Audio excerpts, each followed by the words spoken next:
Hello Ken, happy birthday.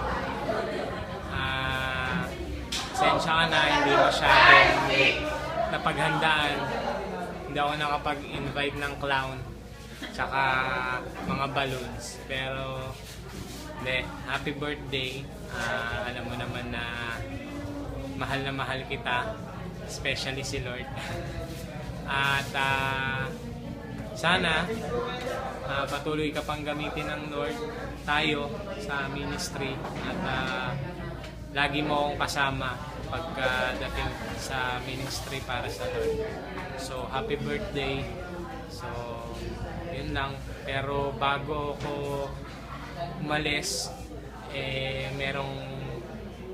merong kaming mga nahalungkat na mga pictures natin dati na nasa baul na, nahukay ulit. So sana mapanood mo at maging masaya ka sa araw na to. I love you.